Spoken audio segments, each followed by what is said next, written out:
உள்ளான மனிதனை ஆரோக்கியமா வைத்துக் கொள்றீங்களா? யோசித்து பாருங்க. அதுக்கு என்ன பண்ணணும் அப்படின்னா, 119 சங்கீதம் 165 வசனம், உம்முடைய வேதத்தை நேசிக்கிறவர்களுக்கு மிகுந்த சமாதானம் உண்டு. இந்த ஆத்மாவில சமாதானம் இருக்கு, உள்ளுக்குள்ள சமாதான சந்தோஷம் எப்பவுமே. அதான் ஆரோக்கியமான ஒரு ஆவிக்குரிய வாழ்க்கை. மன மகிழ்ச்சி சந்தோஷம் இல்லாம நான் சர்ச்சுக்கு போறேன், பைபிள் வாசிக்கிறேன், காணி கொடுக்கிறேன்னு பிரயோஜனம் இல்லை. வேதத்தை நேசிக்கிறவங்களுக்கு தான் மிகுந்த மன மகிழ்ச்சி.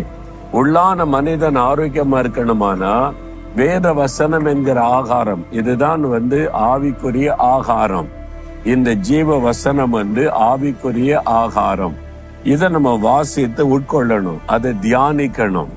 1 சங்கீதத்தில் இருக்கிற கர்த்தருடைய வேதத்தில் பிரியமாயிருந்து இரவும் பகலும் அதை தியானிக்கிற மனுஷன் பாக்கியவான்.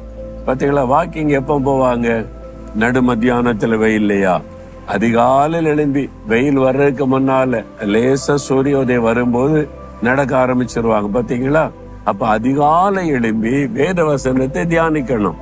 சூரிய உதயத்துக்கு முன்னாலே எழும்பி நல்ல ஆண்டவருடைய பாத்துல உட்கார்ந்து நல்ல பாட்டு பாடி ஆண்டவரை துதித்து வேத வசனத்தை வாசித்து தியானித்து ஜெபிக்கணும். ஆவிக்குரிய நடை நடக்கணும், ஸ்பிரிச்சுவல் வாக். அதனால தானே சொல்றவங்களுக்கு இயேசுவோட நடப்பது, வாக் வித் ஜீசஸ். இயேசுவோட நடக்கிற ஒரு பழக்கம் வேணும். சரி, இந்த வாக்கியவனோட கேட்டு பாருங்க, எவ்வளவு நேரம் நடப்பேன்? 5 நிமிஷம் நடப்பாங்களா? யாராவது 5 நிமிஷம் நடக்க கார்டனுக்கு வருவாங்களா? யோசிச்சு பாருங்க. குறைஞ்சது 1/2 மணி நேரம், சிலர் 1 மணி நேரம் நடப்பாங்க. தனக்கு சரீரத்துல நல்ல அதை உணரும் வரைக்கும், ஒரு புத்துணர்ச்சியை உணரும் வரைக்கும் நடப்பாங்கல்ல.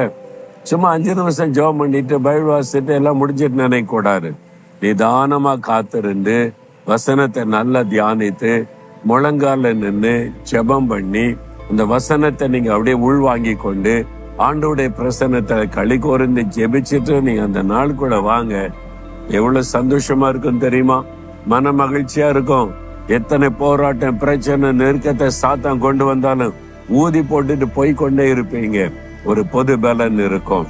அதனால்தான் தினந்தோறும் காலையில ஆவிக்குரிய எக்ஸசைஸ் பண்ணணும். அது வேதத்தை வாசிப்பது, ஜெபிப்பது, ஆண்டவரை தியானிப்பது, ஆண்டவரை துதிப்பது, தேசத்துக்காக ஜெபிப்பது, மற்றவங்களுக்காக ஜெபிப்பது, அந்த நாள்ல நீங்க செய்ய போகிற காரியங்களுக்காக ஜெபிப்பது. இதெல்லாம் செய்துட்டு நீங்க ஒழுங்கா நடந்து பாருங்க. எப்பவுமே உங்களுடைய ஆத்மா ஆரோக்கியமா இருக்கும், உள்ளான மனுஷன் ஆரோக்கியமா இருப்பான், நீங்க சந்தோஷமா இருக்கலாம். ஒரு நாள் ஓட்டத்தை முடிக்கும் போது பரலோகத்துல ஆண்டவரோடு இருக்க முடியும். சரியா? இன்னைக்கு அதுக்கு ஒப்பு கொடுக்கிறீங்களா? ஆண்டவரே, உம்முடைய வசனத்துல நான் தியானமா இருந்து தினந்தோறும் அதிகாலையில எழும்பி உம்மை தியானித்து என் ஆவிக்குரிய மனிதனை பலப்படுத்தி எனக்கு கிருபை தாரும். இயேசுவின் நாமத்தில் ஜெபிக்கிறேன். ஆமேன், ஆமேன்.